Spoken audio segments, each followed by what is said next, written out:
Good evening, ladies and gentlemen. This is a call to order in the Teaching and Learning Committee. Time is now 6 o'clock exactly. In attendance, we have committee member Ms. Sybil Allen, committee member Joseph Lombard, committee chair Joseph Sokolovic, myself.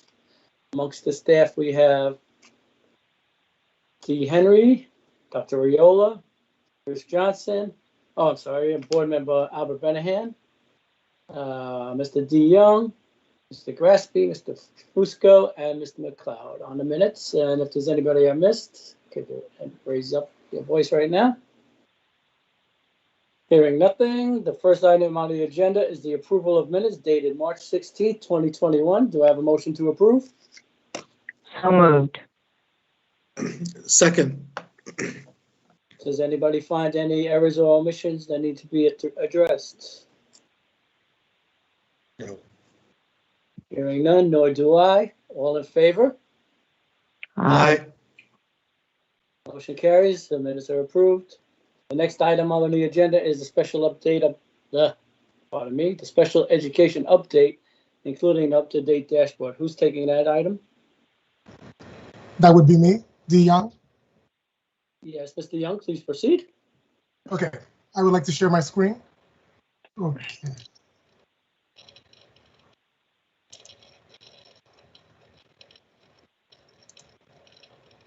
So I created a PowerPoint to share the information with you. Okay, so the first screen we're looking at, this report is a report from the state of all the students that we reported to the state that were eligible for special education, all initials. So as you can see on the report, there were 115 to date. There's still some going on initials, but as of now, it's 115. Last year was 543. The reason for the discrepancy is because it was hard to test kids that weren't in person, so that number is low. But we are now doing those initials, and they're ongoing going forward. Here is the report about CDX. CDX only changes. We report them every 10/1 of every year. So the next report will be coming out 10/1 of 2021. So the data would not change. We had 4,243 students. And as you can see, 467 of them were from grades 3 to 5, and the rest were from grades 6 through 21, or ages 6 through 21, I'm sorry. And then we have male students that dominated the special education, which is 2,832, and 1,410 of them were female. On this racial breakdown, 14 American Indian, 46 Asian, 1,584 Black or African American, 359 white, non-Hispanic, 2,194 of them were Hispanic, Latino of any race, which includes those from Honduras, those from other Latino related countries, 2 that were from Hawaiian or South Pacific descent. I'm sorry, up too far. And the rest were 2 or more races. This is a slide that breaks down each disability. We have intellectual disability, hearing impairment, speech. So the majority of our students fall into the learning disability category, and the others, the majority falls into other health impaired or ADHD. Other health impaired would include things like emotionality disorders from like an agency or something else that is not related to one of the related to school or educational purposes. And if you would like to ask questions on each slide, you can do that. I like to work in tandem with that, or you can save them to the end. How would you like that to go, Mr. Jones? Which way are you more comfortable? Oh, either way. Either way, I'm fine. All right, yeah. So let's okay. Then we'll do slide by slide then, because okay. Do you want me to go back? In everybody's mind. Yeah, I guess. Could you go back to the initial evaluations? Yep. Here we go. Okay, right. Okay, here we go. 19 and 20. Okay. I'm just wondering how that compares. I know this is What date is this as of? That's as of today. I had them run the numbers today. Mhm. Okay, awesome. Let's see, and comparatively, we're down at this point last year for those reasons. Okay, what I'm looking for, I don't know if it's going to come up further in the presentation, but we had fallen behind on the initial evaluations and yearly revals because of COVID and other circumstances. And I'm wondering if there's a month-to-month comparison coming up, and if not, we can try to get that done. There is a breakdown. I think it would be the last slide. Yes. Okay, so I'll hold off on that. Okay. So I'll go to the next one to see if you have any questions on this. Yeah, let me see. Let me ask if anybody has a question on the slide, raise their hand or speak up so we could be expeditious. Okay, seeing nothing. All right, seeing nothing, we can move on. Oh, Miss Allen, you got to speak because you can't raise your hand. Do you have any questions on this? Joe, just raise your hand if you got a question, okay? Then we could just move in. I'll just speak up. You can't see my hand. Right, you speak up if you have a question. Everybody else just pop their hand up. Okay, Yes, Mr. I will. Young? Thank you. Could you move to the next slide? Okay. And this wouldn't change. Like I said, it comes out. This particular one came out 10/1 of 2020, and the new one will come out 10/1 of 2021. So this is the CDX report. Right, okay, and I think, if I'm not mistaken, I'm not sure I ever saw this slide before, and it's raising something up in my mind that it needs a second number along with it. I would like to see these numbers, if possible, next to, I'll do the numbers later myself and look at it. But in future presentations, I would like to see it next to the student demographics. This way we could, because right now, the thing that stands out at me, it's obvious, is that it's 2/3 male and 1/3 female, so there's a disproportionality towards our male enrollment. That was an easy pick to see that the males are more likely to be in special education services, and maybe there's things that can be tailored towards this or that. And as far as like Native Americans, is their representation in special ed proportional to their representation in the student demographics and so forth and so on with the Asians, Blacks, African Americans? Trying to get a quick remembrance off the top of my mind. It don't look too skewed. It looks like maybe it's probably in line because the largest population is Hispanic, followed by Black, African American. But it would be good to have a little deeper dive to see those numbers side by side. Gotcha. Would that be too hard? Would that be too hard to just compute? Just throw a. Oh no.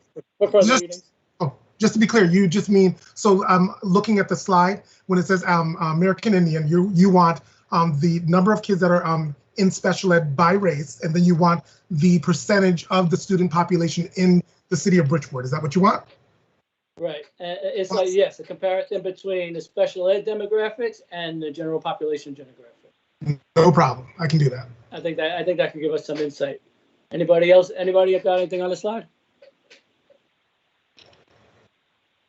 Hearing none, please proceed. Okay. So this is the demographics page for the disabilities by breakdown. Were there any questions? Yeah. This just brought me a quick question in my mind. Which disability would be more likely to be an out-of-district service? Well, more likely to be? Is that what you're asking? Yes.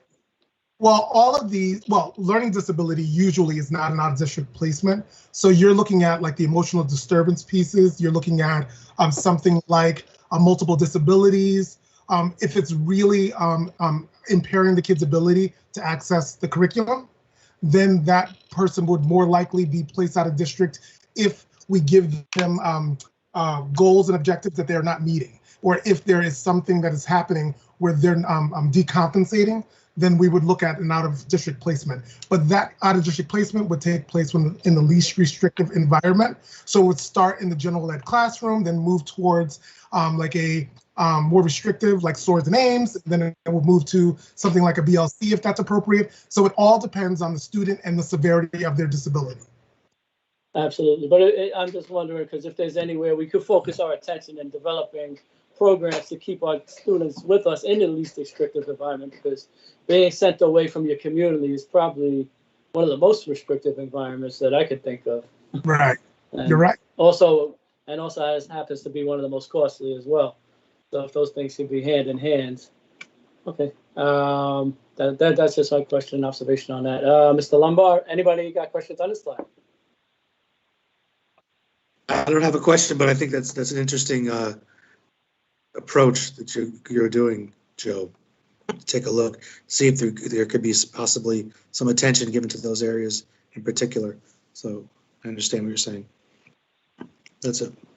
And that to you, both of your points, that's how the source names classes were developed, so that we can create programming in the city of Bridgeport, because all of those kids would have gone out of district if we didn't create those programs years ago. So you're right on target with what you're saying, to maintain those kids inside the district. Awesome. And maybe there's some talk of developing new programs and maybe bringing kids from other districts to our district rather than sending them somewhere else. And right. Hopefully something like that could get off the ground. And maybe you hate to look at kids as like cost factors, but if we could educate them better than the outside, we could bring some of those costs under control and bring more money to our district to serve our students as well. Right, that would be a great model. But we, as a special ed, legally, we can't look at the finances. We look at what's best for the kids. No doubt. So if we do create a program like that, we would make sure that that program had all those components that an out of district would. So we as a district care about the kids, but we also care about being fiscally responsible. So you are absolutely correct. Absolutely, and my feet are in both realms, finance and teaching and learning, as chair of both. So my mind goes in both directions at the same time. But the kid, if it's the kids first, of course, the kids first, the educational first as well. Absolutely. Okay, can I ask if anybody had anything on these? Yes, I did. Okay, next slide, please. Okay, so this is the out of district placements. So I have broke it down into columns. So we have to the 2019, the 1920, and 2021. So as you can see in the last column, I have it as of 4/26/2021. The numbers were going down each year anyway, but I know that 11 is drastically lower because we have because of COVID. So we weren't able to have kids in school. So kids not being in school, they will be less apt to show behavior that would prove to go out of district. So as of right now, we have 11 that were put out of district as of 4/26/2021. Well, that's significant.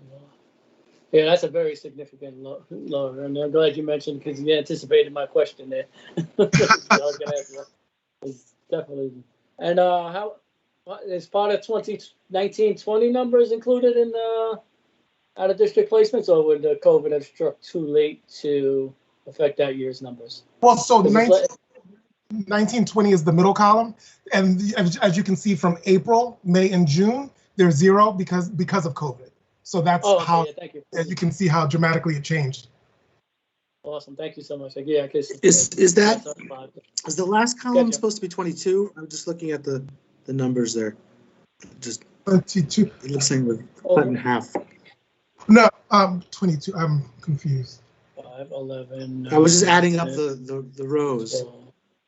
Oh, I took this right off the form. Hold on. Good catch, Joe.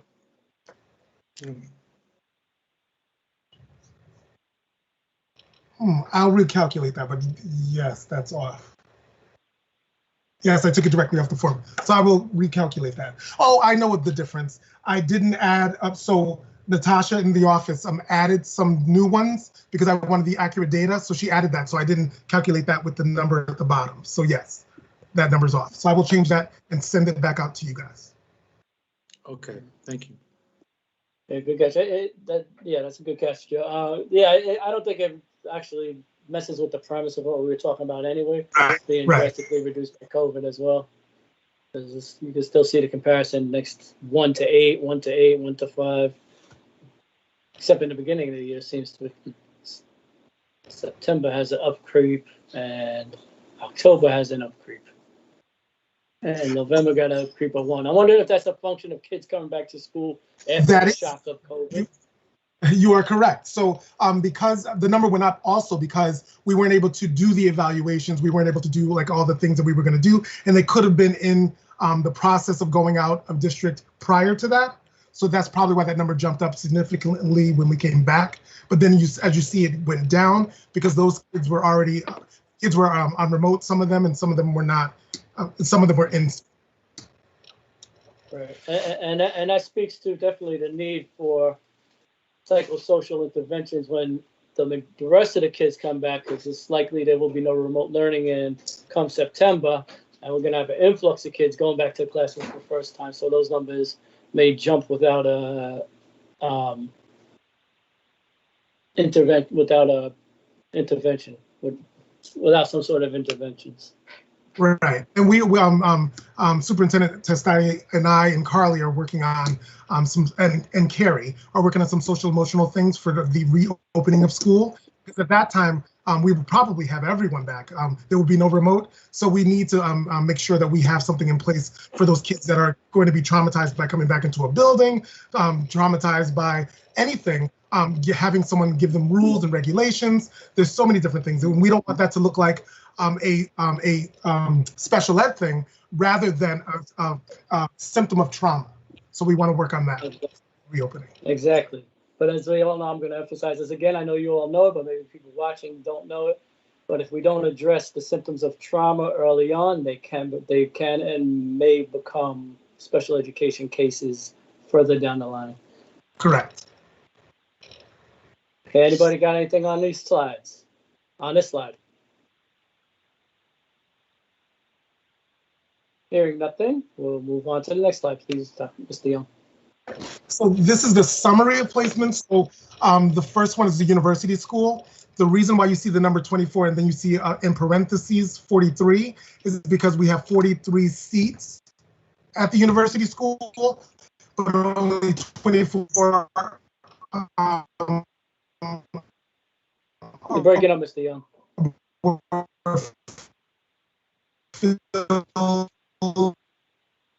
Hold on, Mr. Young, you're lagging. You're lagging.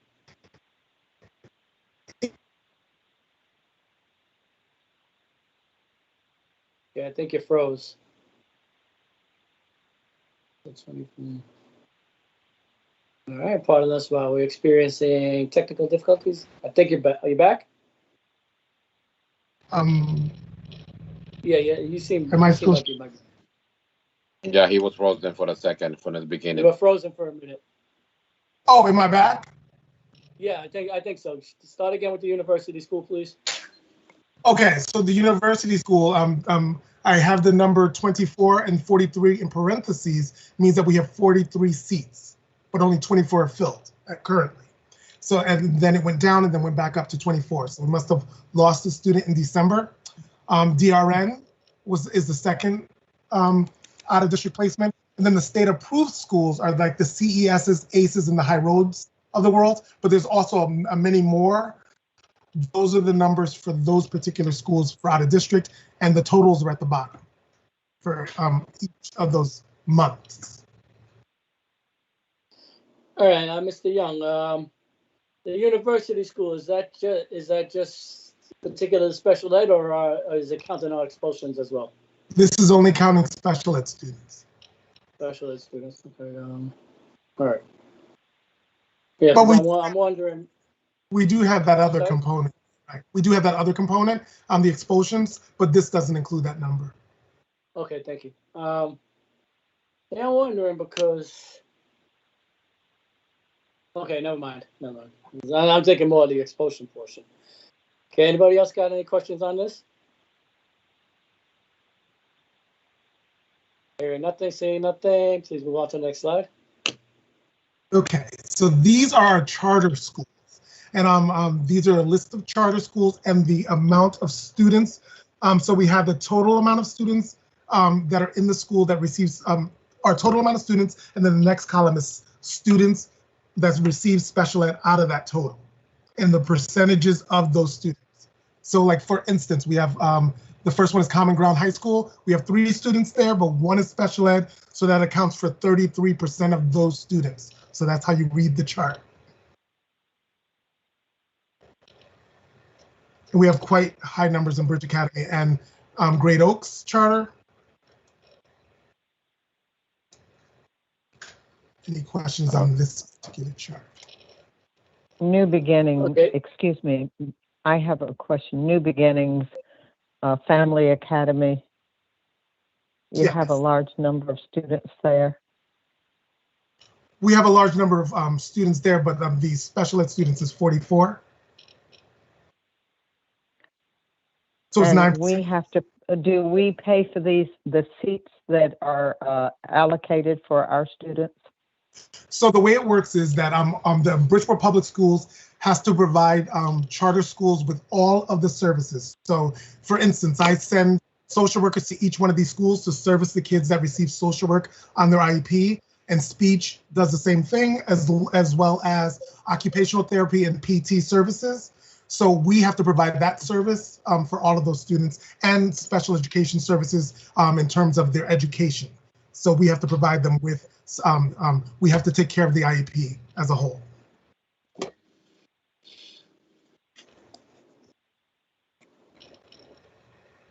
Achievement First have a lot of students, 104. Wow, that's a lot. Yes, but it's out of 1,128. That's why it's only 9% of those students. Yeah. But it's That's still, right. 104. That's a lot of students. You know that I represent that as a It board, I is. represent that school, and I didn't know that. That's a lot. That's good to know. mm-hmm. And Great Oaks is pretty high too. Yeah. Yes. I think the Bridge with any substantial number of students is the highest percentage at 21.69%. Right. And I'm kind of can't say pleased, but still expressing a bit of things that used to fly in my mind again with the charter schools, that they would in the past, and this has been my understanding, that they would select out and have less of a special education population than the regular public schools. Oh, I see. You're saying that It seems like that trend is reversing itself.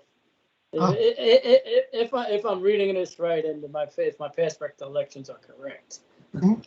Well, what I can do with that is I can see what, because I didn't do the side by side with years. I can go back 1 year to see if well, I couldn't go back 1 year because we had COVID with this. So, but if I go back 1 year, it still is a data point that we can look at to see if you are correct that they were deselecting students that were special ed. I can look at that because now I'm interested in those numbers. Yeah, because it's always been one of the talks against the charter schools is they deselect as far as special education and dual language learners and such. It's like because I know when I was going door to door, one of the problems with, well, sort of politics, but it's relevant. One of the problems with my nomination was I was anti-charter school, and I come to the door of a couple of charter school parents, and I asked them how many kids in your child's class didn't speak English, and the answer was 0. Wow. And you won't find that of a Bridgeport public school standard thing. So I may have a little bias looking at these numbers, and I'm aware of that bias. So if you could get those numbers, maybe confirmation bias or to change my bias, I'm willing to learn. And also another point I would like to make is Common Ground High School and side-by-side charter school. We've got a responsibility for 1 student at one and 2 students for others. Correct. What I'm concerned about is economies of scale. We're sending 1, say, social worker to provide those services all day or whatever have you. You understand? Well, you understand what I'm getting at? I totally do. So for a Common Ground and side by side, I don't provide them with social work services because it's not on their IEP. So I don't know about speech. I didn't look deeply into those 2 numbers, those schools, but I don't provide them. But to answer your question, let's say we're talking about Achievement First. we would go by the service hours of the students to provide the related service. So if the student has only a certain amount of hours, that social worker would not stay there the whole day. They would service the kids, and then they would service kids back in our Bridgeport public schools. Absolutely, yeah, I understand that. But the time traveling, say somebody leaves from a school on the east side of town and they got to go to the west side of town to service a student somewhere else for 2 hours. That travel time between places is lost time that could be servicing a student. That's what I'm getting at. Is like, and while they could be servicing another student or two in the time that's used to travel or what have you, and that's just something that always is a cost driver as well. Because the more students a staff member could service, the less cost that staff member costs, and the more services can be provided by our students. And just something to look at. Okay, I know I'm going like a little out there, but anyway, anybody else on this slide? Okay, next slide, please, Mr. Young. This again is from the CDX report.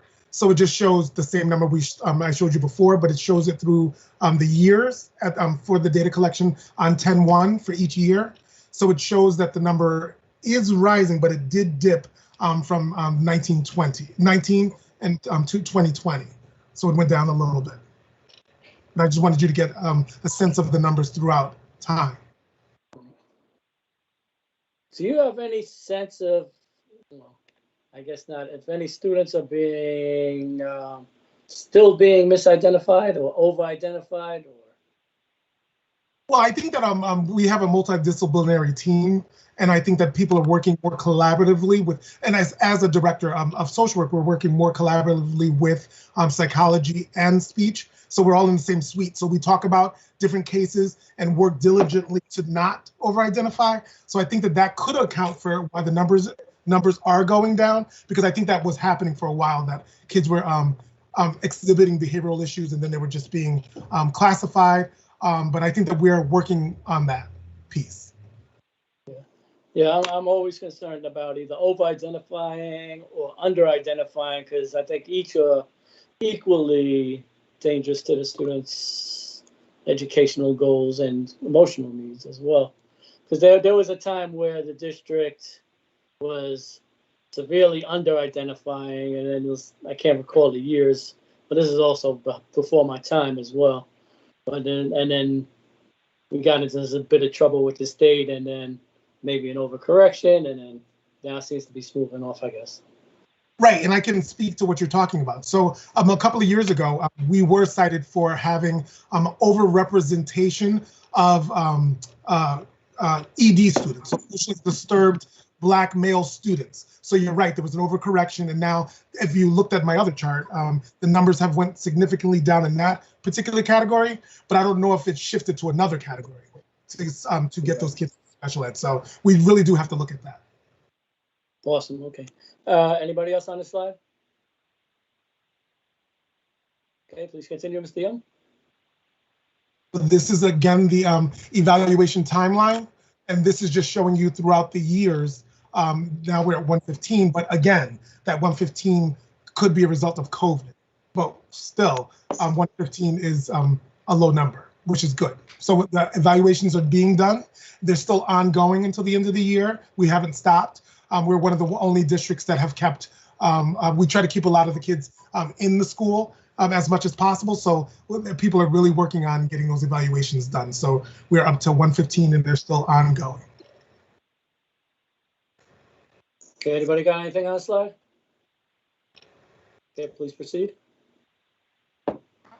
To the evaluations that we have currently. So if you look at the first column, it's the 10, 16, 20. That's last year. We had the categories are reevaluations missed, initials missed, that's initial evaluations missed, reevaluations that are current, and pending evaluations current. So if you look to the red, we started with the 581 in October, and now we're down to 126. So we're really working hard on not missing any reevaluations and making up for the ones that we did miss because the kids were not being able to, we couldn't access the students. And this is a really significant one. The initials, we had 361 and we're only down to 66 as of today. There's still some initials going on, but we're tackling the old ones and the new ones. And the results of these numbers, the red numbers, are a result of us providing a person that knows special ed to really get the true numbers for us. So the person in our office really worked on getting me the accurate numbers. That's why it's updated for today. So she dug through these numbers and got them for us so they could be accurate from IEP Direct. And we have pending 154, bringing us to a total of 587 outstanding, and we're working on all of those now. Questions? Yeah, on the last presentation, we had a category, what was it called? I guess I'm assuming it's pending initial parent that are coming due soon. That there was like there's a category coming due soon. It's like you got the initial missed, right? And then there was a category with some nearly due, like within a week or so, or something like that.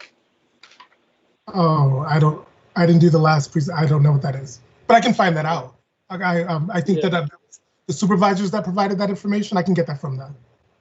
Yeah, it's just that I like to see, like, I know you didn't do the last one and you got corralled into this one for to do. I'd like to, I'm sorry. Yes, Ms. Allen. I'd like to know the total enrollment of all of the kids that are out of district somehow or the other. Maybe I'm missing it. The youngsters, the number of students, total number that are placed out of district. Oh, that was on the former slide. Do you want me to go back to that? Yes. Okay, Can you just back up to that so she don't have the screen. Oh, I'm sorry. No, she has paper, so. So out of district, I just have your paper here. I don't have access to the video part.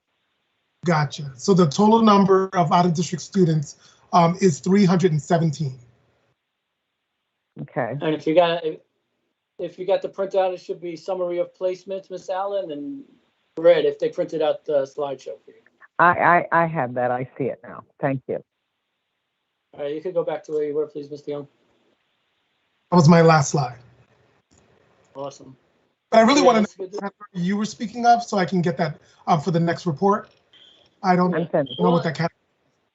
Well, it's not really imperative for the next report. If you're going to be doing them forward, I just would like just that the data is consistent. If you keep this data, next monthly presentation with an update of the data presented as formatted, so we just look at things side by side. Oh, perfect. Yeah, because I like, in addition to the data point, I don't like data point. I like data points, so you can watch for trends or what have you, because one piece of data really does no good. It's just a number of moments in time, but you get a better snapshot going point to point to point to point. So yeah, so just for the next presentation, just the demographic data I spoke of, and everything as well. Mr. Benahan. Yeah, thank you, Mr. Chair. I have a question for Mr. Young. One question and one comment. Mr. Young, you still owe me some information about one of my committee meeting about some updates. Don't forget about that. I'm still waiting for that. Oh, I didn't forget about it. Okay. Okay, Albert, that's not on the agenda now. My question for you is, Mr. Young, I see all the percent, and thank you for your presentation. Very good, like always, very professional. What is the amounts, the money about all the district, about the special need? You need to, everything is money. So I just want to know, do you have amount, how much money we spend it and how much money we get it? Something like that, something similar about all your presentation as something you can give me to the point? I don't deal with the money portion, but I do get your point. So there's different money streams. So to be specific, so there's a number for out of district, then there's a number for students that are like transportation. There's different numbers for special ed. So I don't know particularly which numbers you would like, but that would be out of my wheelhouse. That would be Marlene Siegel. But I can get those for you. But those are all different numbers. I will bring it to the Mr. Chair, Mr. Sogo. Yeah, I was just gonna say, Mr. Young, don't trouble yourself with that, Mr. Young. Okay. Mr. Benahan's concerns, and I'll use it as a breakout piece of the finance. We can look at those numbers more closely if you'd like, and I think that's a good idea, Mr. Benahan. Yeah, thank you, Mr. Chair. No more question. Thank you, Mr. Young, for your presentation. Thank you. Okay, thank you, Mr. Young. Are you on anything else on this agenda? I don't believe so. Unless I missed. Okay, so I believe you're free to go. Why, thank you. It was great meeting with you. Have a great evening.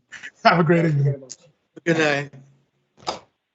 Okay, now the next item on the agenda, ladies and gentlemen, is cultural relevancy check and the science curriculum update. Who's taking that away? Is that you, Mr. Henry?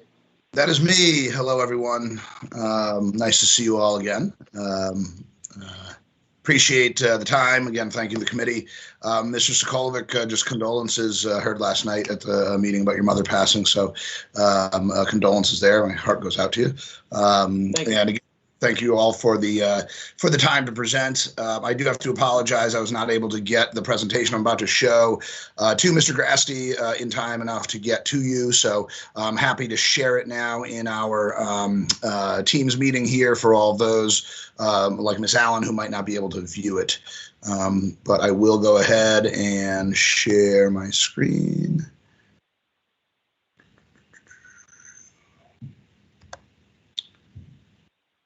All right, and if it's okay with the group, if we follow the same format, that will work for me as far as going slide by slide and just answering any questions as we go.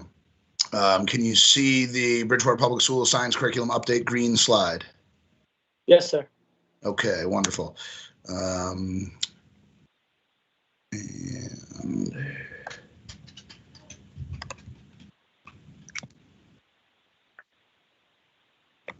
All right, so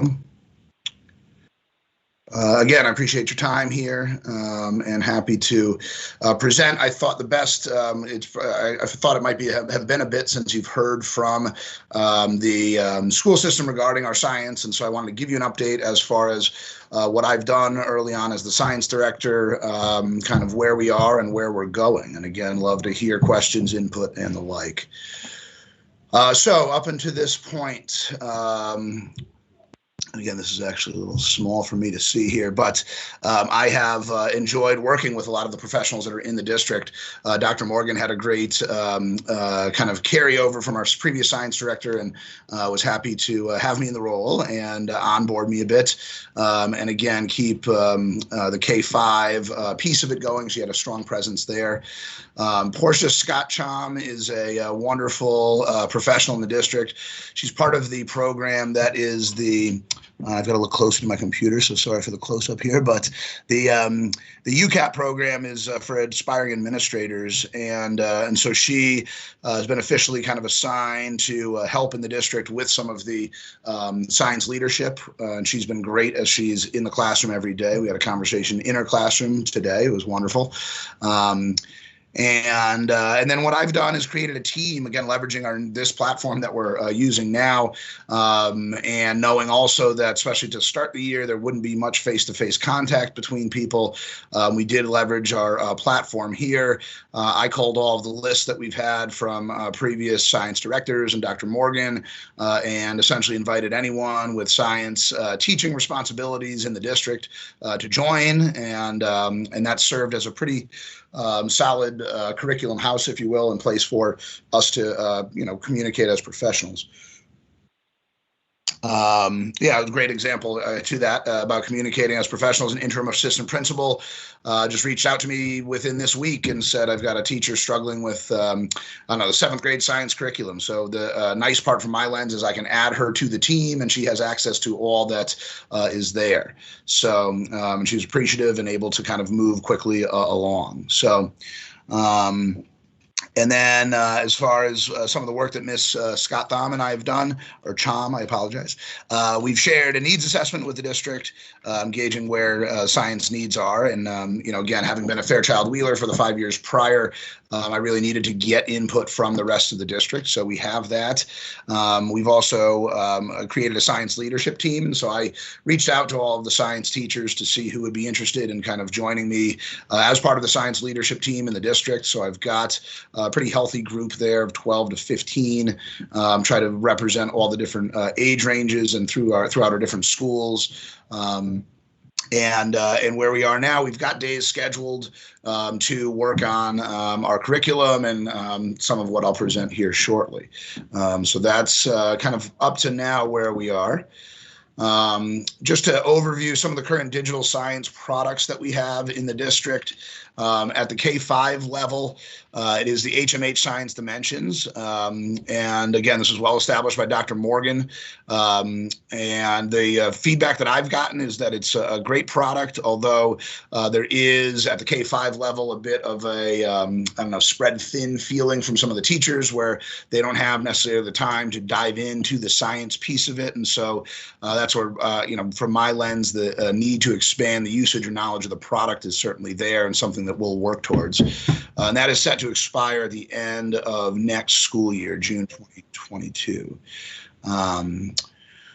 So our K or 6-8 level uses iQuest, which is a great product. It's got great NGSS alignments. Although when, and again, this is a lot of the stories that I've heard from our teachers in the district, when we purchased that, again, prior to me, a lot of the materials that came with that package were not purchased. So that's some of the feedback that came from that needs assessment, that we lack the physical resources to fully deliver that curriculum at that level.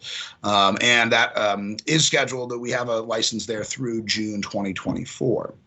I do get on a roll and get talking. I realized I'd stop and see if we had any questions. So I guess I could pause here if, again, first one was kind of an intro slide, but any questions regarding the previous slide I can go back to if needed, or this one.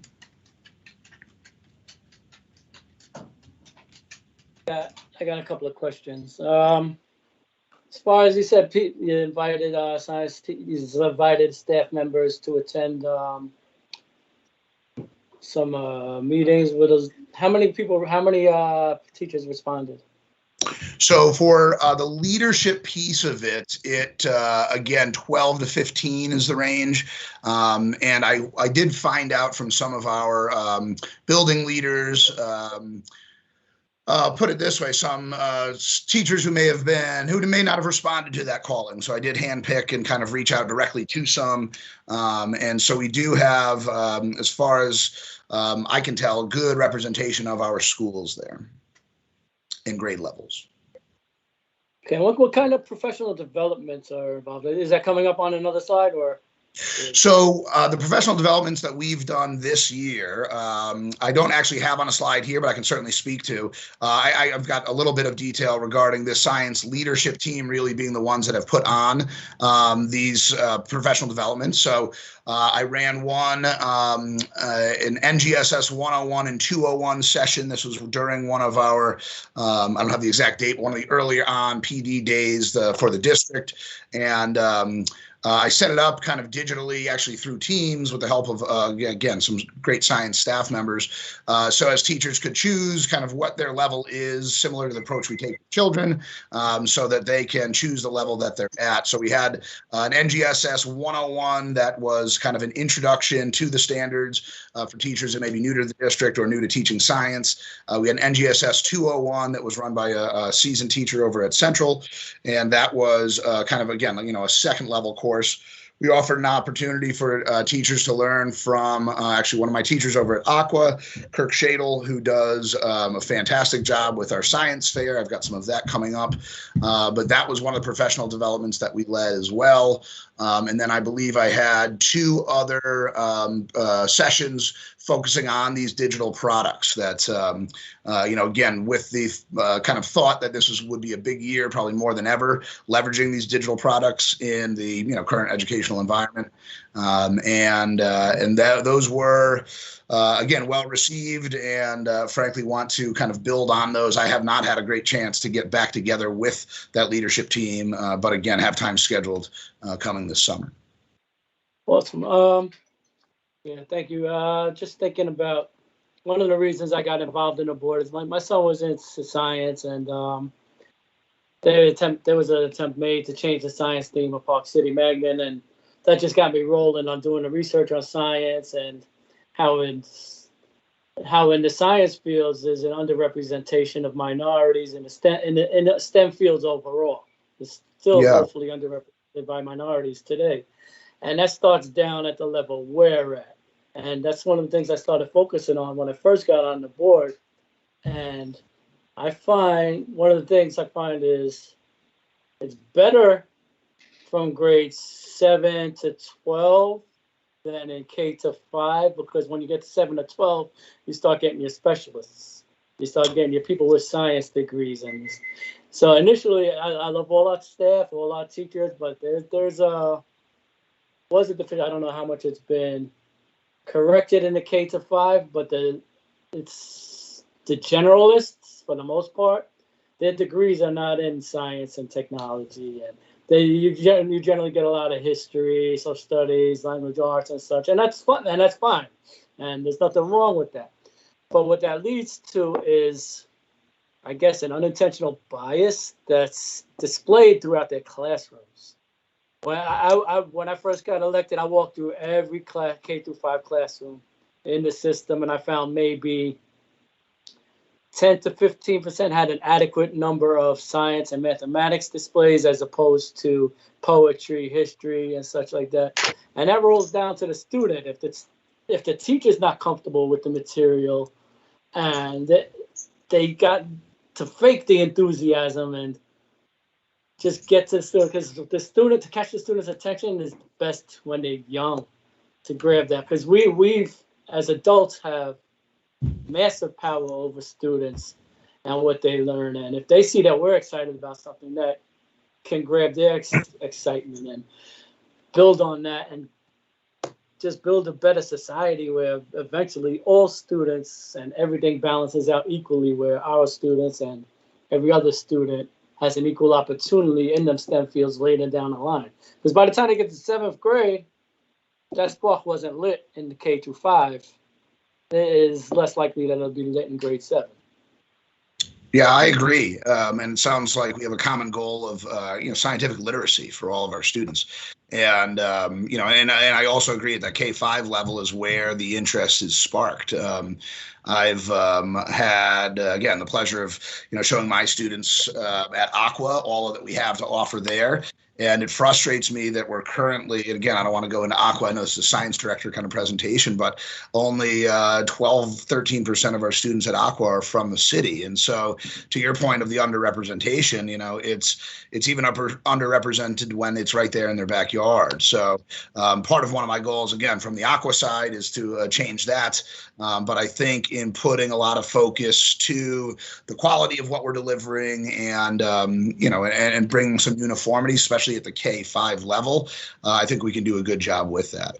But yeah, and so another piece that you made me think of, Mr. Sokolovic, that I do have actually shared upon applying for the position are great resources that are specific to the K-5 level and NGSS standards. And I'd be happy to kind of work with our superintendent's office and print these and get these in every single school, to your point. So when you walk around and see those K-5 classrooms, they have at least this representation. And all it is a descriptor of the kind of expectations for teachers and students. And it's presented, I don't have it handy right now to share, but it's presented in a very unintimidating.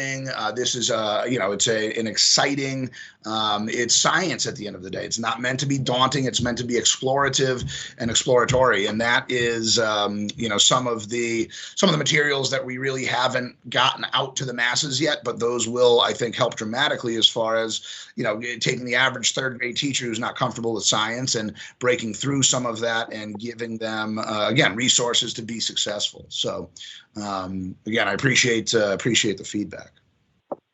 Awesome, thank you. One last question. I'm familiar with the iQuest. My son's using it now, and without the kits, it's really detrimental. How much? What's the cost of a kit again? So the kits I've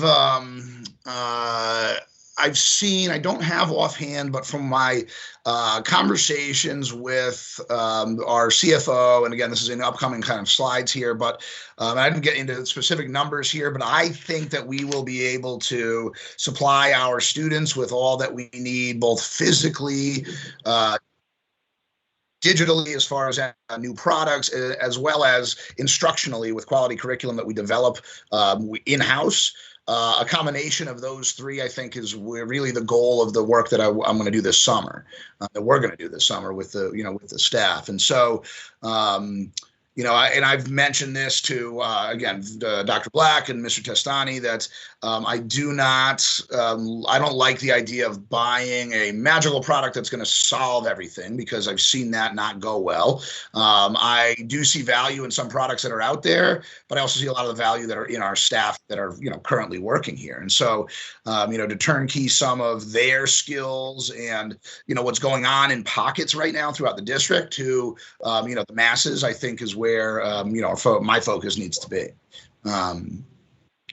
And so, I don't know, I think that hopefully that answered your question. Just to get back to the slide, at the 912 level right now, it does vary pretty significantly by school as far as which schools have certain licenses for certain textbooks. And again, that's something we're looking to change, although we also understand that not every, it's not going to, biology at aquaculture is not going to look the same as biology at Fairchild Wheeler and elsewhere. But nonetheless, those biology standards that will eventually be tested in 11th grade certainly will be covered in each one. And that's, again, some of the work that we plan on doing this summer. Right. Okay, listen, before you continue, let me pull the committee members and board members if they got any questions. I dominated the questions. Anybody? Okay, all right, please continue. I appreciate your science passion, Mr. Sokola. All right, so as far as current culturally relevant practices, I did ask our teachers kind of what is it that engages students from all backgrounds in the sciences. And so these are direct quotes from a few of them. And again, sorry, Miss Allen, I'll read these for you.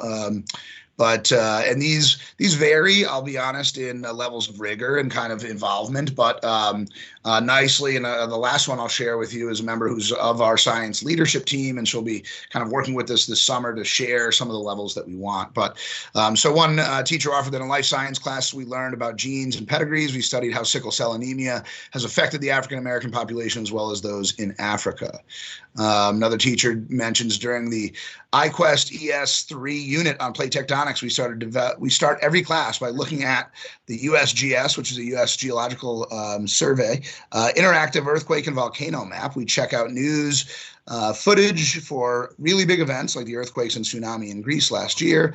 And I emphasize a lot of the seismic activity in the Caribbean, Puerto Rico as well. Looking at the map generates a lot of interest and great questions. A lot of that is some of the open-ended kind of inquiry that we're used to in science. A couple other examples, just a Black History and Women's History Month, highlighting those projects surrounding STEM and those people of those backgrounds involved in the STEM fields. And this I thought was pretty interesting. We do a mini unit about racism and sexism in science. We looked at data showing the disparities between people of color and white people in science majors and science careers. We talked about HeLa cells during life science, and the reasons people of color in the U.S. are distrusting of our medical profession. We discussed air pollution in Bridgeport as it is related to environmental justice. We tracked pollution sources using the ArcGIS and Google Maps. noticed differences between white neighborhoods and black and brown neighborhoods. We looked at the health implications of these pollution sources on the Bridgeport community. And that is directly from one of our teachers who, again, is one of my leaders, part of the group that's going to help revise curriculum this summer. And that seems to me, again, it hits on a lot of the pieces as far as relevant to the, the place you live, the people that you live with, and then even just not, shying away from the science piece of it, of, not, using data and actually, involving the data and these data sources for kids to learn from. So I thought that was a great example of kind of how, again, we currently do it. It is done somewhat in pockets at the moment, again, and now being on the district level to have some uniformity around the science teaching and learning. I'm excited to be here. So Right. just to highlight. Oh yeah, sorry, I keep forgetting. Again, I get on a roll, but yes. Pause on the last one. This year. Quite familiar. Was that out of Park City? This was, yes, I believe it was out of Park City. I've got them all saved. I'm quite familiar with that. Gotcha. And I love. That's my son's teacher. Awesome.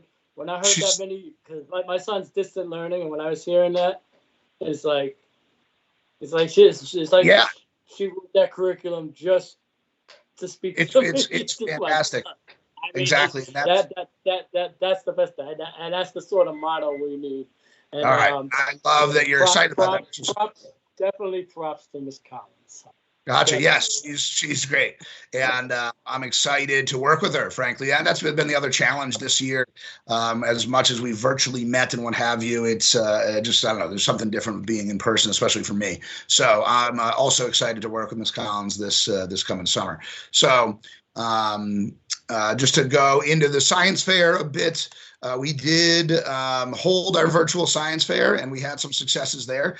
And we had a group of about a dozen scientists, all out of districts, which I know I kind of thought was important to rather, and again, I'm not sure exactly how it's gone prior, but to have people that work in the science field that have really zero connection to Bridgeport Public Schools to kind of be a totally empirical judge was great. They really enjoyed going through these projects. Those winners from our citywide fair did go on to the state level, and again, a lot of good experience just working with the people at the state level, making sure those registrations were there, talking about the kind of traditional hiccups we've had, and getting those students registered. Again, it was a challenge on a lot of levels this year with COVID and everything being virtual, but again, well received by our students.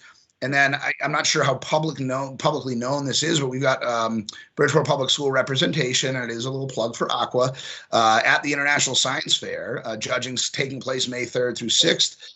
These are all, were traditionally trips that our Aqua students would go internationally travel on, although it's all virtual this year. So youngster does not get to go anywhere other than, I believe he's going to be doing it from Aqua. So, but he'll, again, represent Bridgeport Public Schools and aquaculture well. And just being on an international stage is, great kind of shining point for our district and for Aqua.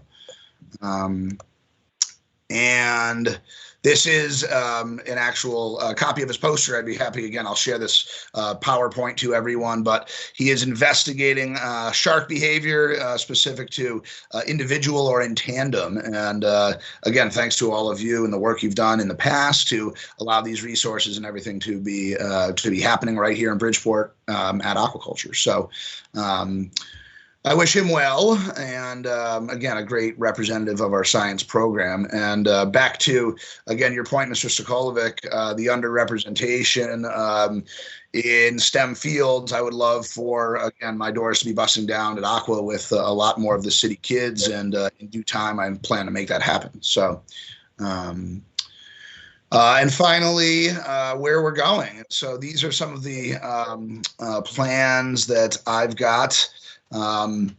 We have a science, and yeah, Mr. Sokolovic, you mentioned you're on the financials. So this was mentioned to me by our CFO, but the science revision is on the fiscal schedule for 21-22 school year, I believe. Pardon me, 22-23. Yes.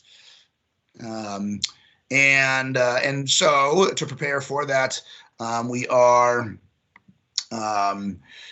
going to continue this summer. And I was asked actually by Portia today, are we going to do a full-on curriculum revision, or can we look at, because that's the other thing that I've not had much of a direct lens on, but there's been a lot of work that's been done by our science teachers regarding our science curriculum, and a lot of quality work. And so bringing that all together to review and shore up where quality might not be there is going to be a lot of what we do this summer. And then these are also all things that I think we can accomplish. So utilizing these skilled professionals in the district and their knowledge of, Bridgeport Public Schools, I want to look at and revise and enhance our curriculum. And again, to do that with a third party that kind of comes in and says, here you go, here's a product I don't feel is the best way to go. We will evaluate what is and isn't effective within each grade band and adjust accordingly. And again, there are a lot of effective practices that I've seen, thankfully. Now, how widespread they are, again, that's some of the work that we want to do. Evaluating the digital products, again, will be part of the work that we do, with keeping in mind, again, that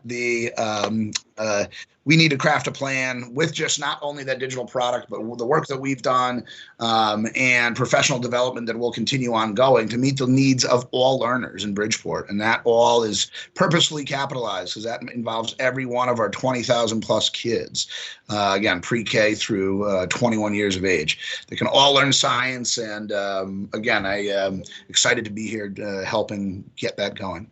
Common framework for each course. Again, knowing differences will exist within specified pathways. We've got, again, specified programs and pathways throughout the city, which I love. And like I mentioned before, there will be certain standards covered in a biology class, but, we don't have expectations of biology to look exactly lockstep from one school to the next. And then finally, each unit will include a cultural connection to provide, again, these cultural relevant pieces. So to your point, Mr. Sokolovic, it shouldn't be just the Park City kids who have that wonderful experience. In my mind, again, as a science director across the district, those experiences need to be shared throughout.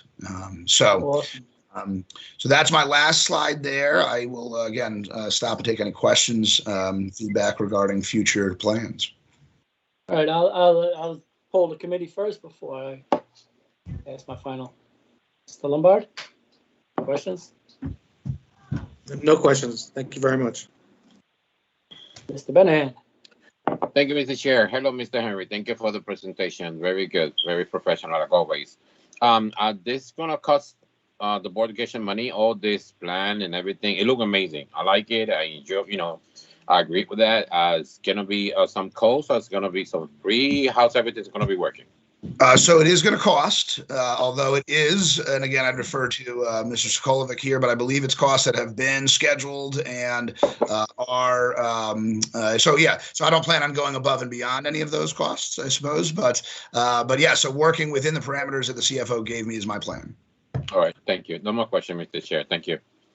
Right, yeah, all the, Mr. Benahan, all the curriculums they're on a renewal cycle, and like we just did math, and the year before we did language arts, and then before that we did something else, and this time it's going to be science term when it comes up, and this is a normal course, but it's not going to add any additional thing. It's just the normal course of the cycles of the curriculums. Correct? Yeah, I understand, Mr. Chair, but I don't know. I don't like surprise later. That's why. Right, yes. No surprises. You will hear from me again in an official forum like this, and will be presented more formally. And again, and I've had a conversation with our CFO about that process, so we'll be sure to be again fully transparent. And again, I look out for every dollar we spend and making sure that it is going to the best interest of our kids. So I'll keep that in mind for sure. Thank you, Mr. Henry. I'll trust your word. Thank you. Ms. Allen, do you have any questions? None. Thank you. Okay. I don't have a question, but I would like, can you, because this is definitely relevant to the topic at hand, plug aquaculture. How does students come and to explain to everybody how one becomes a student of aquaculture. I pretty much understand it. But Sure. basket students, every student Yeah. can go to aqua. Appreciate the opportunity. So all students that are in Bridgeport can come to aquaculture, even those that are currently in a high school program. We can accommodate and have them come take courses with us. We have a wonderful program that covers essentially the entire spectrum from your high flying, I want to get as many college credits in the sciences as I can and go off to college with, again, a year's worth of college credits. We can cover those kids. And then where we are also working, and I'm kind of expanding and pushing on the other end of getting kids that may not be the science, or even a college bound kid, but kids that are really good working with their hands and can get into the marine trades, which I've learned a ton about in my time at Aqua. And those, we've got kids doing that. We've got kids building boats. We've got kids doing a lot of these hands-on, frankly, skills that are dying out. And, and couple that with the boating industry. I shared this with my aquaculture parents. We've got a Bridgeport Boat Works just jumped into Bridgeport Harbor, and we've got some other, there's going to be hundreds of jobs for people in Bridgeport that are, right there by the harbor. And so I've already reached out to those companies to kind of make connections and forge some relationships between Aqua and them, so as really to be guided as the best ways to get kids ready for work if that's the path that they choose to go on. So beyond that, we've got a really high-flying science program that offers kids opportunities that they wouldn't have anywhere else. I had a University of Connecticut professor along with 3 postdoctoral students in yesterday. They were wowed by the equipment that we have. That I frankly would need Renee Sands, my chemistry teacher, to speak more to. Decomposers and analyzers, equipment that is usually reserved for a college level, and we've got it right here in Black Rock. And so, I really don't know. I don't think that is that well known throughout our district, but it is my job and my charge to kind of put that out there. And again, anyone listening to this who's got any passion for science, by all means, come see what aquaculture has. And we've got again a unique program. We bus students every day from all the Bridgeport schools, and it gives students an opportunity to see kids from outside of their sending district as well. And that's one of the best pieces of Aqua, is that it is an inter-district program, and we've got kids of all backgrounds and all colors and creeds that come together, and it's to their benefit. So I don't know if it's my place, but I see Mr. Benahan has a hand up, but I'll. Yes, go ahead, Mr. Benahan. Thank you. I wanted for Mr. Chair recognize me. Thank you, Mr. Chair. Mr. Henry, do we have parents involved in this project and everything you guys are doing? At aquaculture? Yeah. So interestingly enough, and I think you mentioned some of this last night, we don't have an allocation for any of the PTSO. And so we don't receive any funds from the district. However, we do have our own parent-student organization. It is, I essentially just inherited it when I started working there this year. I've got a president of that who, again, was on a piece of paper I was given as the president of our PTSO, or APSO as it's called.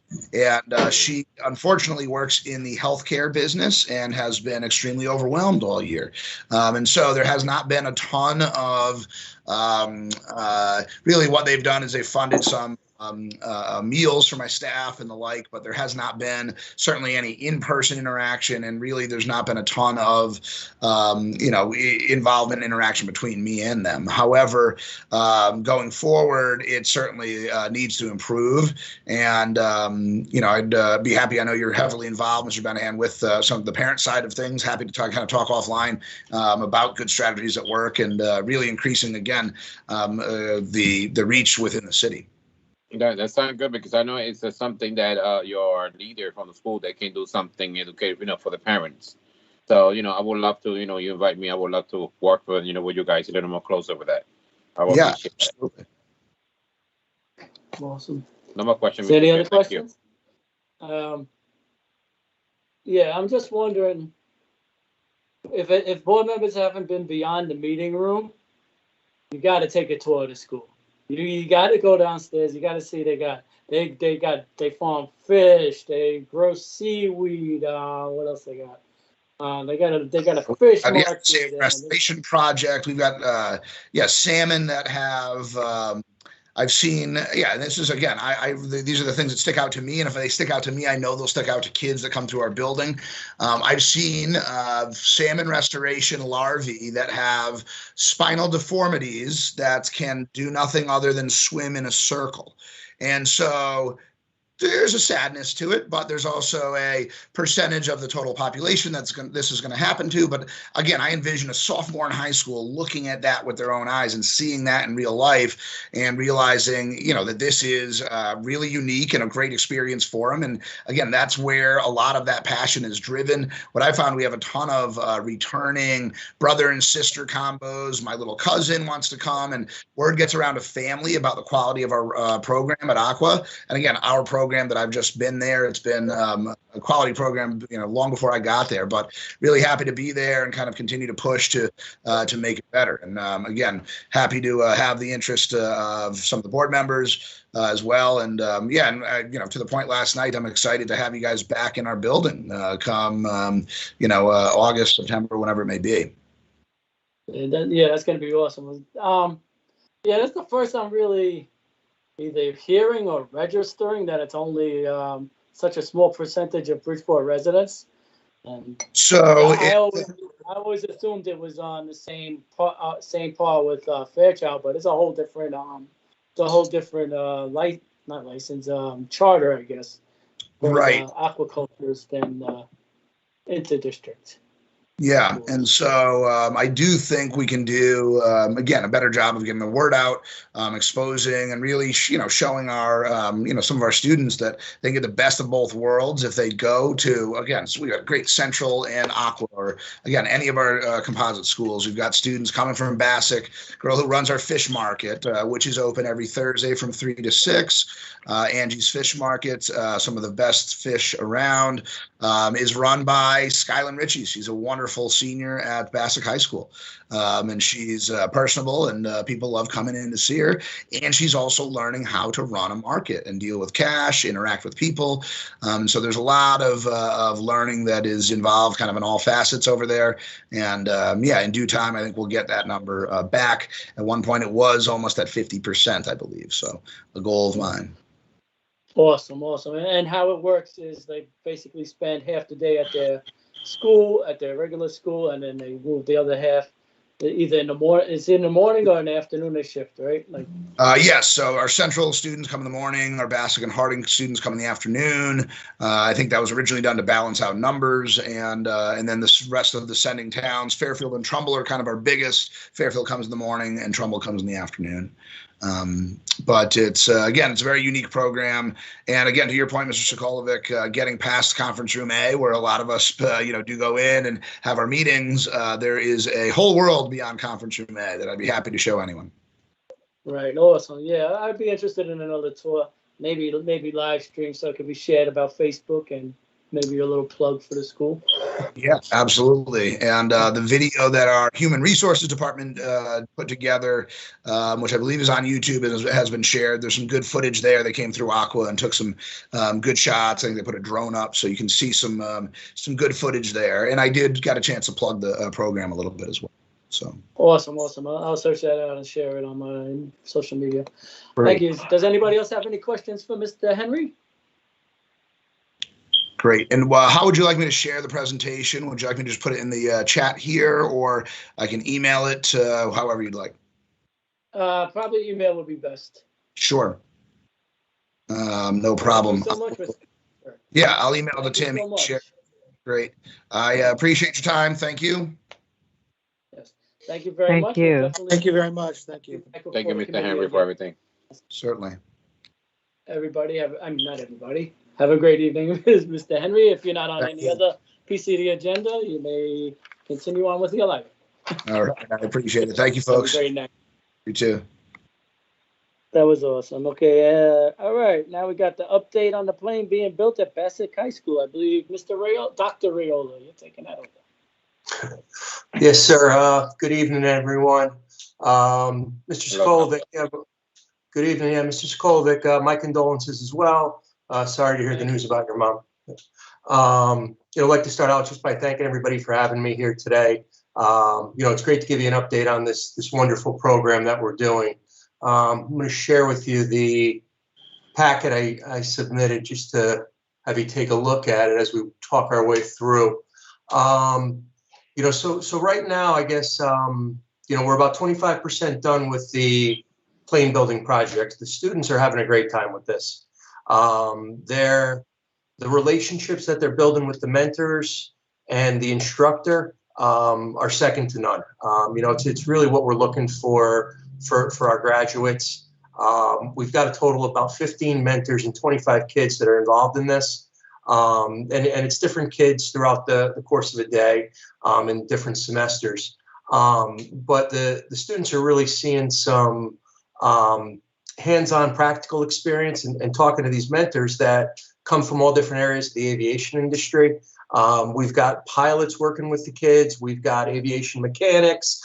We've got business owners that own different corporations that fly people to different areas. We have some retired Navy and Air Force people that come in to work with our students as well.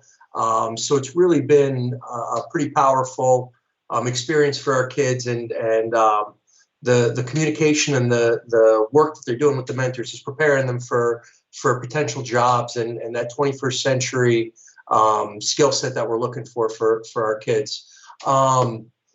This is an image of what they're going to end up building. I don't know if I've ever shown this to you or if you've ever taken a look at it, but what I want to do next is kind of take you through where we are progress-wise with the photos. And I guess it's best to start with the end in mind. And this is, the final product of what they're going to be building. It's just a two-seater, full-blown airplane. There's another image right here as well. The organization that we partner with, and I provided you a link to this group, is Tango Flight. And the only reason I'm showing you this now is they have some pretty cool video that I wasn't able to capture from our shop, but you get a feel for some of the work that the kids are doing and our students are experiencing on a daily basis. You can see here there's rivets throughout this entire plane to hold everything together. I never realized the amount of labor that goes into putting together a plane and how light all these parts are and what it takes. So, you get a feel here for kind of what that is. Next couple of pages, I'm going to share just some pictures of where we are progress-wise. Some of our kids at work. This is what it's all about. This is what what everyone had in mind when they gave us this project.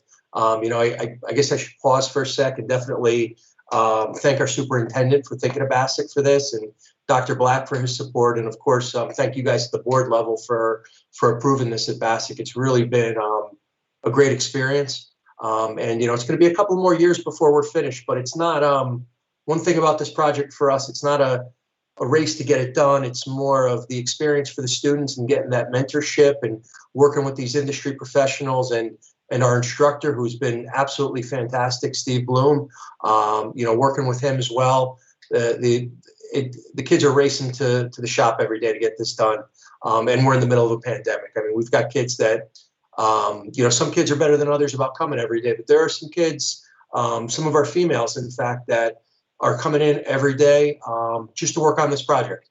Maybe their English scores aren't as good as where they should be, but they want to be engaged in something. And this is a path for them. We're looking at Sikorsky and some other areas for them to go to work afterwards. So, here's an image of some of our kids at work, and you could see, the plane has a real thin, I think it's an aluminum shell, and then there's all these rivets that they have to put in, and all these little, I think they're called calyx, that hold the skin in place until they place the rivets in. So this is a big part of the work that they're doing now, and they're actually building a wing in that image. Next image here, you can see here's a couple of our our kids again getting ready to or assembling I guess I would call it a superstructure of the plane, the structural components that are the inside of the plane. And then, you know, afterwards that shell goes on, the skin will go on afterwards. You can see here's an image of a wing. That superstructure is assembled for the wing. And then afterwards that skin will go on. You know, at the start of the year, the facilities department was wonderful. They came in, they gave us a nice coat of paint in the room. They, you know, a great floor. They helped us clean everything up and, you know, really make it a first-class shop. We tried to model it after what the kids will see out in industry, so that when they leave, when they walk into the shop to do this work, they're really prepared to go out into industry afterwards. And you'll see everything is clean and organized. The tool bins are placed in a certain way. You know, if something comes out of the tool bin, at the end of the day, it gets put away. You know, like I said, our instructor, Steve Bloom, is meticulous about this. He reached out to some colleagues at Sikorsky to find out how they operate there. And he designed the shop to make sure that it operates in a very similar fashion. So, you know, wherever our kids go after this, they're going to have this experience to remind them of what it is to work in a clean shop and be ready to go out into the world. Another image here of a wing, and you can see the wiring that's getting installed, and you know, these are some parts that they're organizing. And here we are again. That wing now has the skin on it, and you know, you have some mentors here working, and the kids are in the background doing the riveting. Here's one of my favorite girls getting together a piece of the superstructure. Here they are just bending a piece of sheet metal, getting it ready to go onto a tail wing. In the background here, that's one of the key people who's really helped to bring this forward. His name's Aaron Hollander, and he was actually one of the primary donors that got this project started. So, you know, this has been a really interesting thing to be a part of. And, you know, the state brought it to the superintendent, he brought it to us, but really it started with that gentleman in the background there. Here we are again, you know, a couple more of our students and mentors working together, same type of project, but you get a feel for what a lot of the work is that they're doing. It's kind of repetitive, but it's also pretty meticulous type of work. You know, every single rivet that they put in, there has to be a certain divot to it, and there's a lot of quality control checks that they do throughout. A little more of the same. Get a feel here again of the superstructure and you know, our wing being assembled. You know, this mentor here, I think his name is Tad. He's a commercial pilot, and he's been fantastic. I mean, he's so dedicated. He works. He'll fly for 2 or 3 days straight and still make it in to do his mentoring shift with us. You know, it's been really quite an experience for everybody. So that's kind of the update here. Inside the PowerPoint or the PDF I gave you, there's a couple of links that I think you may want to look at if you want to get some more information on your own. We're also starting on our Bassick High School webpage some updates. So, you know, we're going to do some you know, PR type of work and let everybody know what's going on a more regular basis with this project. That being said, if you have any questions or anything, happy to field them. Mr. Benahan. Thank you, Mr. Chair. Mr. Rayola, good to see you again. Thank you so much for the presentation. I'm very happy that Bassick, my Bassick is going very, you know, up, you know, very strong, very positive.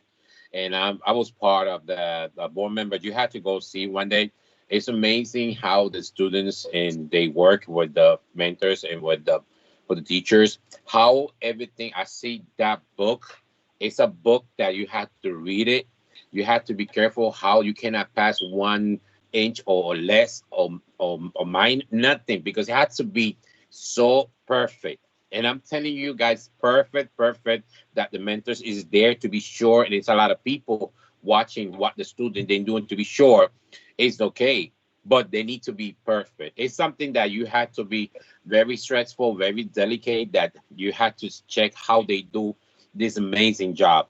But I'm very little disappointed, Mr. Viola, that I don't see Mr. Bloom here in this presentation, because Mr. Bloom, this is his passion. He I, love it, and Mr. Bloom, how's Mr. Bloom, and he's the man there.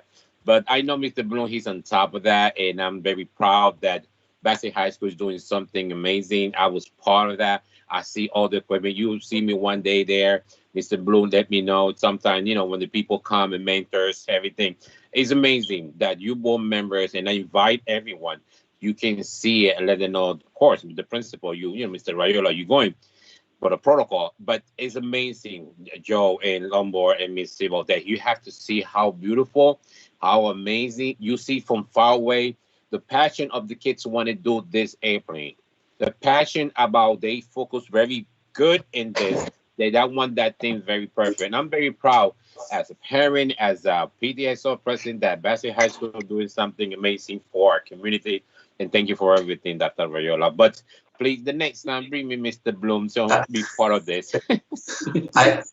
I will be sure to do that, and that is my fault. I did not extend the invitation to Mr. Bloom, so I don't want you to think he wouldn't have come. He would have been here in a heartbeat. I had said to him, make sure you're here. But really, I can't say enough. He's been the turnkey guy for this thing. Without him, I don't know how it would be, how far along we would be. So he's been fantastic. Yeah. But I invite the board members to come to see, and then hope the next time, Mr. Rayola, there is something beautiful. It's something very proud, very organized, very correctly, I'm very proud. I cannot say no more. I'm very proud for everyone. Cool. Thank you. Mr. Lombard? Yeah, I remember going to and touring before it came in and to get an idea of what was happening. I'm just wondering what is happening, like Mr. Benahan talked about that big book and everything else, as far as classroom connections to the construction of the plane. Any takeaways in the classroom with other subject areas and how it's connected? Definitely the mentors talking about careers and so forth, but obviously math and science and even language arts. What's happening with that area as well? So it's one area that hasn't been a major, I don't want to say it hasn't been a major focus, but we haven't been layering in a lot of physics problems and things like that with the students. The focus has been preparing them to do the hands-on type of work. It's something that is, we talked about it, and what we said is the students that are going to be around a little bit longer, we could start bringing in some more of the theoretical type of models that I think that's what you're talking about.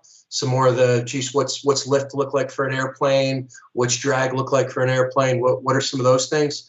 So it's something that as time goes on, we plan on bringing in. But right now, a lot of the students, they really just want to do the work. They want to be hands-on. They want to know what it is to work in a team and have the mentors shape that for them. So we've been working on those soft skills and more than anything else right now.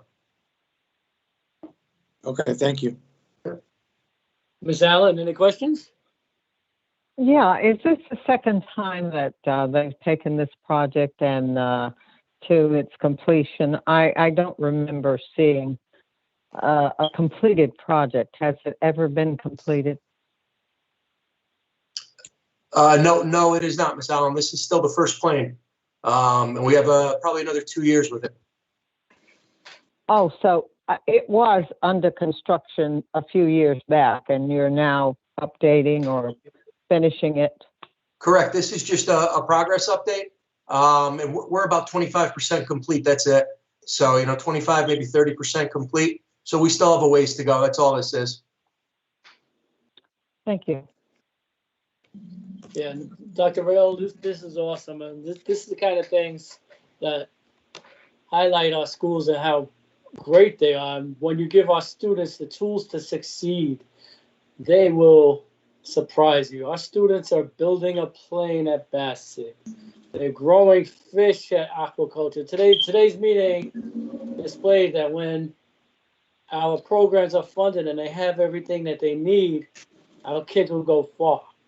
And education is an investment that the whole community needs to be involved in, and that's exemplified in this program at Bassick especially.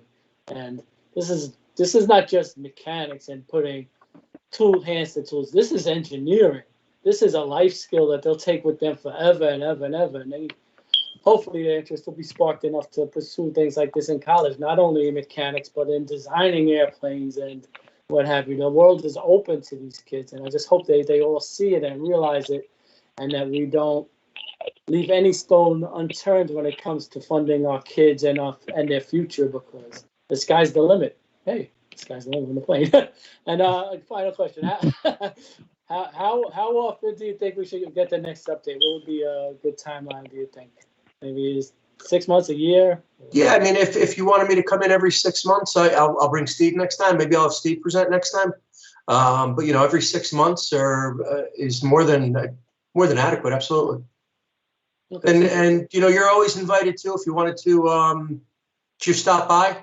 Arrange it through the superintendent's office. But Mr. Benningham knows we have open door policy to show you what's going on. Awesome, thank you.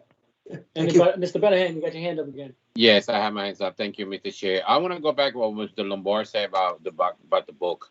When you have a chance, Mr. Lombard, when you go, or any board member, it's something that the book is, that the student, they will follow the book, and the mentors come to see what the student did. And at the same time, the student have to go back to the book to read it, to be sure that what he did is very perfect. I have to use the word perfect because we talk about airplane. We talk about something seriously. That the mentors go back, and then we have another mentor. Not only one, we got 2 or 3 mentors there. Go back before. So all these 3, if they have 3 mentors go see what the student did.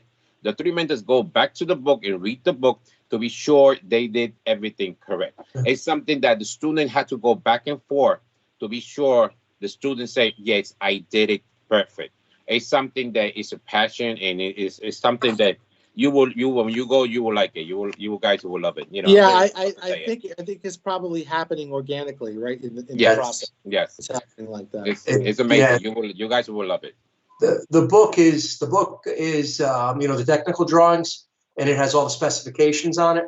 So the students are it's happening in a different way than explicit teaching of theory. But they're getting a good understanding without realizing they're getting a good understanding of what's going on. It's, real nice constructivist teaching.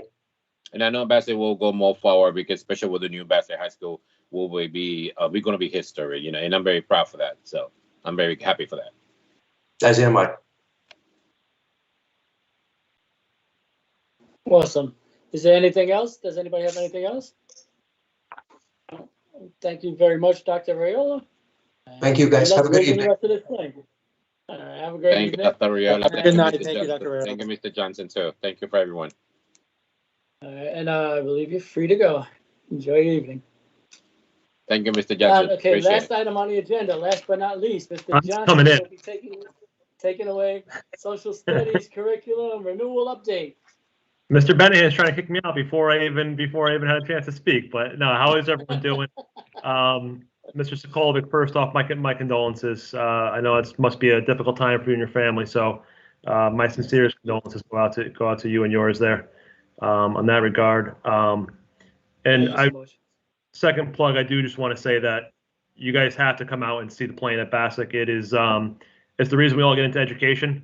Every time you walk into that shop, there's a different level of energy and excitement. And if you haven't seen it yet, I definitely do encourage you all to get out there and check it out.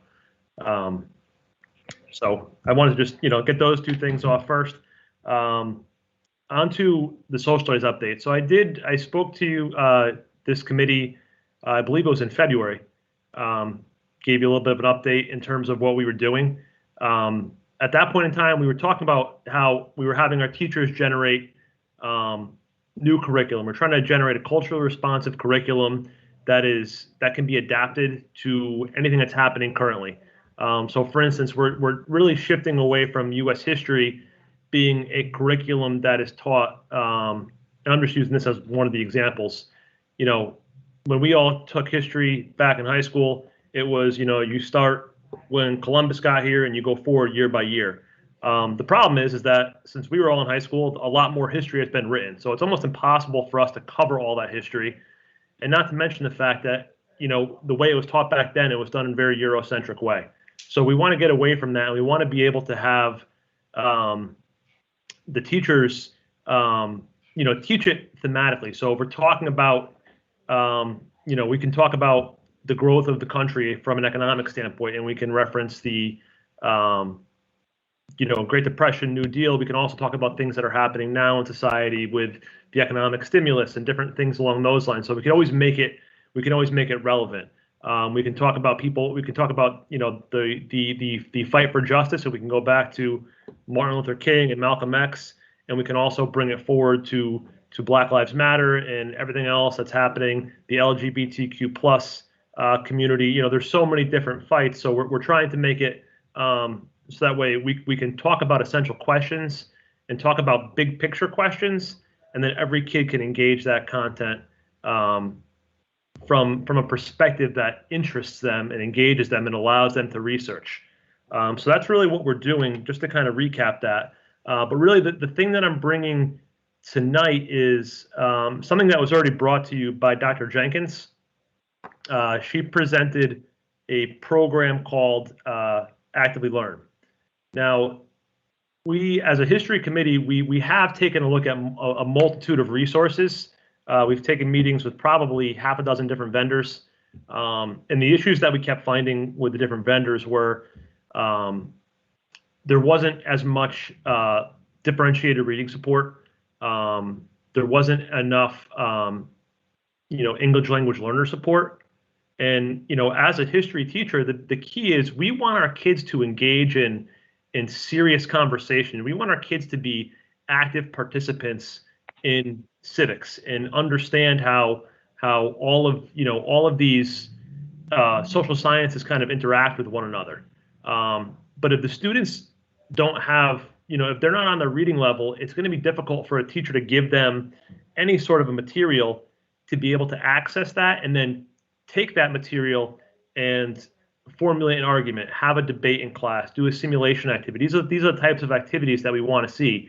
Put together a social justice campaign. These are the types of things that these are the types of assignments our teachers are creating. But the reason we're talking about Actively Learn is what's great about Actively Learn is it comes with a catalog of content for social studies specifically. There's units for all the different 7 through 12 curriculums that we're writing, and there's materials there. There's some textbook excerpts. There's primary source accounts. There's videos. There's all sorts of tools. And what's good about those tools is that it can be leveled to the student's reading level. So if a student's a struggling reader, we can just click a button and the student can get the same content. It's just at a level that they can understand what they're reading. So that when the teacher asks the question, they can answer that question with confidence. They can then look to do the higher order thinking things that, rather than just be able to recall information, they can strategically think and extend their thinking and understand how events have cause and effect relationships and really get into the deep historical thinking skills that we're looking for. So that's really what Actively Learn is. I have a platform. I included this in the packet, and I'll share the screen with you. This is the what Actively Learn had sent us. We did take a meeting with them. We do have a handful of teachers in the district right now who are piloting Actively Learn, and their reviews of the program have been great so far. One of the things that Actively Learn does do is it chunks the reading and it makes the students focus on those close reading skills that are being taught in the ELA classes across the district. So the kids are really utilizing those same reading skills that are going to help them become historical thinkers as well. So that's really what we're trying to push here. There's embedded questions you can see here. So go, onto the embedded questions. A student will read a paragraph or two, and then there'll be a quick little multiple choice question. And what's nice about those multiple choice questions is they're tied to standards. So some of the multiple choice questions will be very, very simple, and it'll just check to see if the kid can recall a basic fact. Some of them will ask them to make a comparison or to organize thoughts and kind of categorize thoughts in different ways. And what's good for that is that it's going to give the teacher immediate feedback. So the teacher is going to know immediately, all right, Johnny understands, the basic concepts, but he's struggling, getting into the higher order things. So I'm going to tailor my instruction to Johnny to this.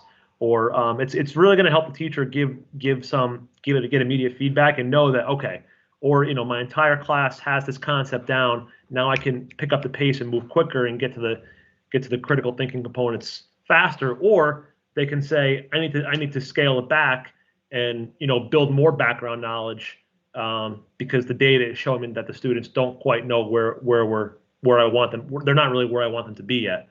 You can see here it's they embed news, current events in there.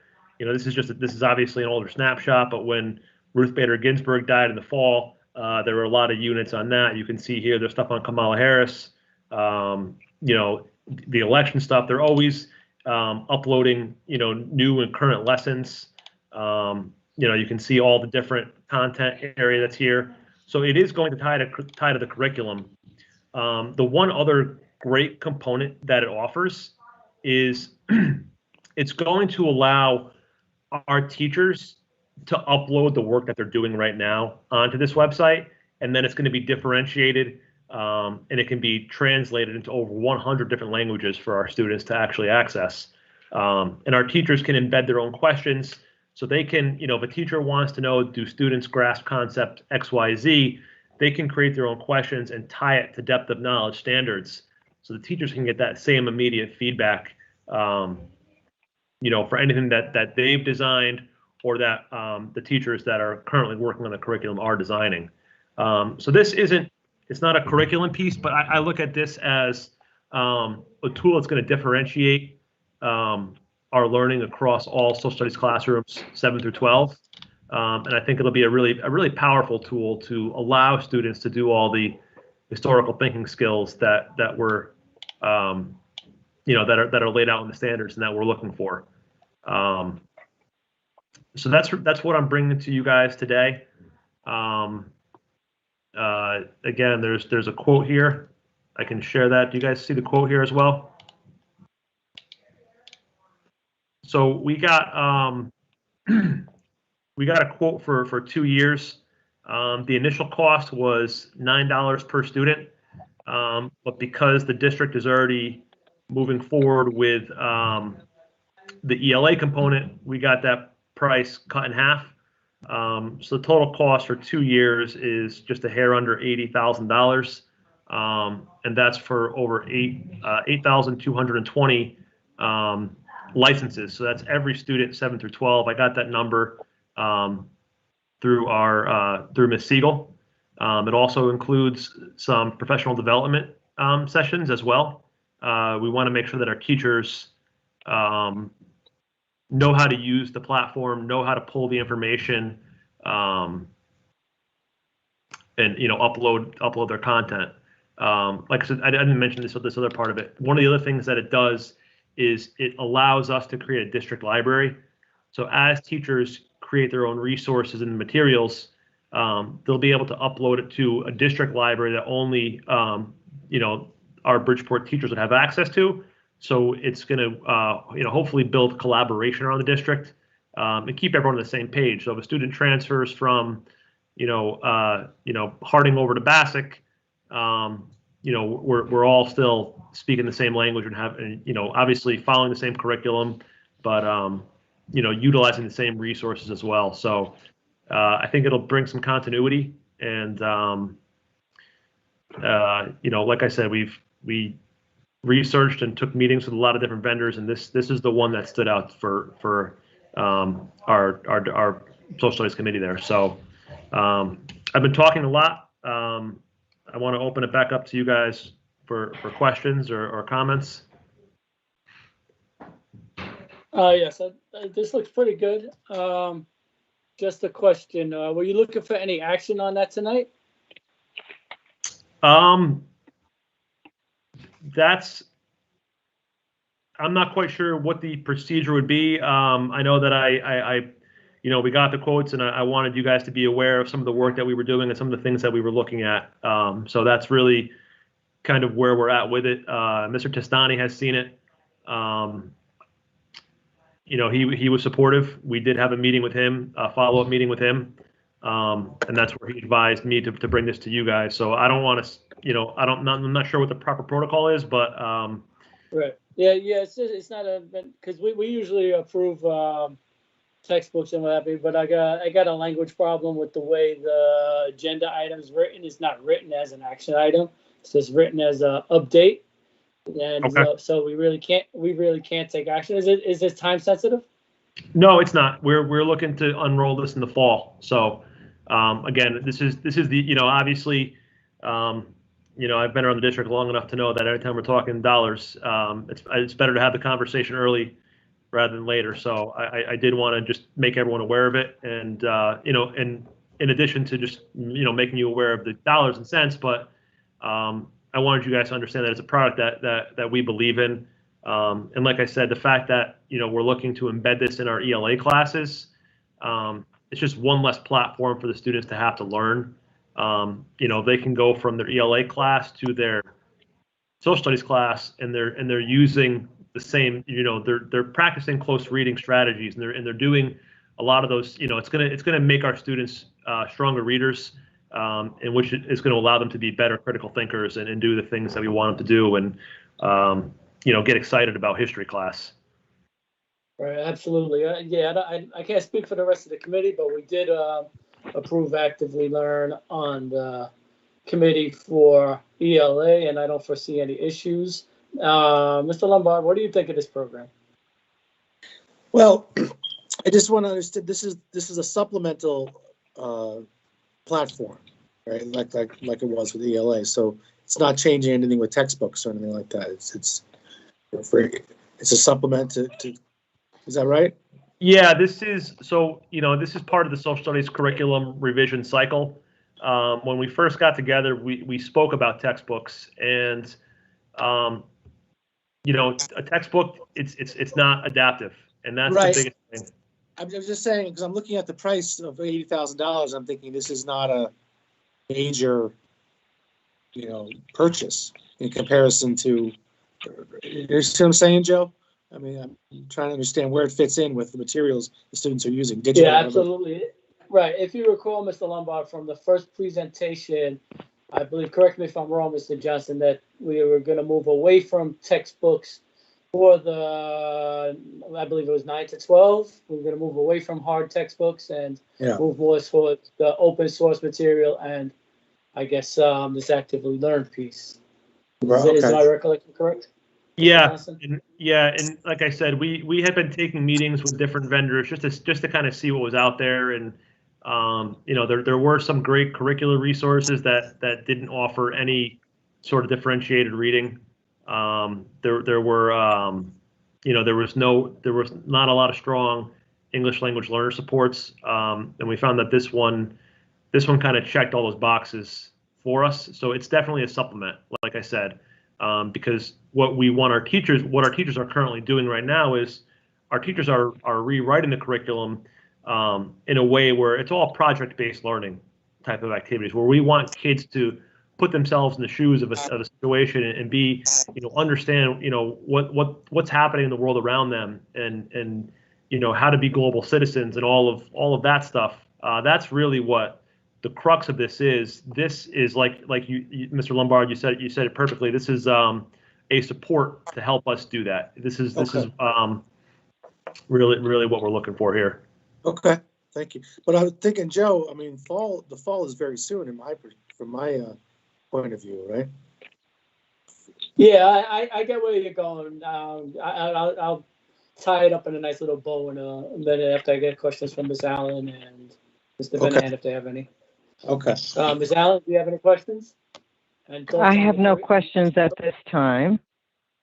Thank you. What do you think about this approach? What are your thoughts on this approach? On what now? What are your thoughts about the presentation and this approach towards the social studies curriculum and the actively learn program?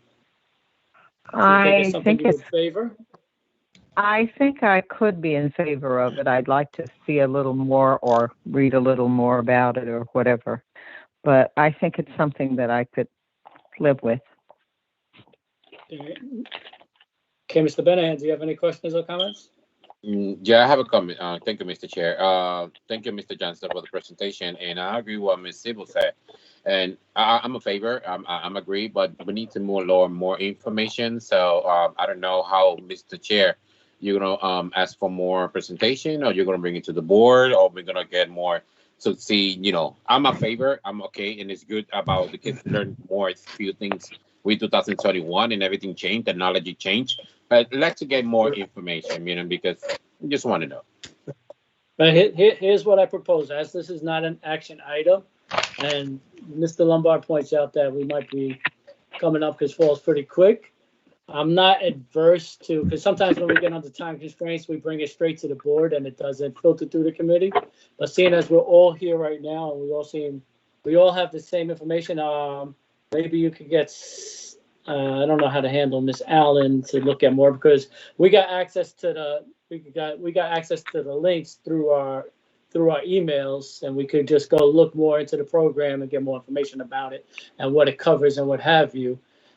And rather than bring it back for a full-on presentation, if need be, in the interest of time, I think we could bypass the committee if nobody sees any major roadblocks. And I'm not going to put it to a vote because that would be a violation, but if we have a consensus that that's the way we should go. Well, if that's something that's been done in the past for time constraint reasons, I'm not familiar myself, so I can't speak to that. But if it's a practice that's been used before, I don't see the need to necessarily have it be presented to the committee again, given the time constraint. Right. It's not particular to done with textbooks, but we've done it with contracts that were expiring and need to be renewed. They didn't go through finance and what have you, but when we get the package a little early, it's always best practice to just bring it before the committee, but just because of the way it was worded, it's just would be a violation to actually vote on it now. But I believe this is the best way to proceed, and I don't know. And we could also, if we want, just have Mr. Johnson pop in at another meeting and just say hello and call for an immediate vote and then send him home. We can handle it either way. What do we have? This is May, June. How much time do we have left? We have what, 2 more meetings? 1 more meeting? We got 1 more meeting in June, but I wouldn't want to expect a whole presentation because we can get quite lengthy on some of our agenda items as we need to delve deep. But I would say, Joe, whatever you think is most appropriate. Yeah, I think you should just probably push it before the board full, and I'll speak to Mr. Testani to that effect. And I don't think we need to put it past finance either. We may have to put it past finance actually. It might have to come back for finance anyway, and let's go next finance, and I guess second week in May. So that's plenty enough time to put it before finance as well. Okay. All right. So does anybody have any other questions for Mr. Johnson? No. Thank you. So just for clarification, do you guys want anything else from me for clarifying in terms of the program and via email? Anything specific? Personally, I think I can find everything poking around in the websites and access. I don't particularly need that much more. No, I'm all set. Thanks. Okay. I'm fine. I'm fine. You for sure, Ms. Allen? Because you got the. I guess you can't get nothing on paper actually because it's an online program. So, yeah. So I guess I'd say you're all set, Mr. Johnson. But it's just a technicality right now. I would say stay tuned because you're probably going to be called back in so we can. Not a problem. Yeah, you may have to present again before finance or whatever, but it shouldn't be an issue. Yep, that's no issue. Okay, thank you very much, Mr. Johnson. Thank you guys. Thank you. Have a great night, Mr. Johnson. Thank you, Mr. Johnson. Bye bye. Everybody else, thank you for your patience. It was quite a lengthy agenda with some good presentations. I think it was an awesome meeting, and we learned a lot, informed the community a lot, and I'm ready to go. I like these meetings. So in that case, if anybody who's tired of the sound of my voice, I'll entertain a motion to adjourn. So So moved. moved. Second. All in favor? Aye. Aye. Aye. Okay, everybody, thank you very much for Good your night, time good and night, Ms. attention. Allen. Have a great Thanks, night. Diane. Have a good night, everyone. God bless you all. Have a good night, good evening, night, whatever. Good night. Good night.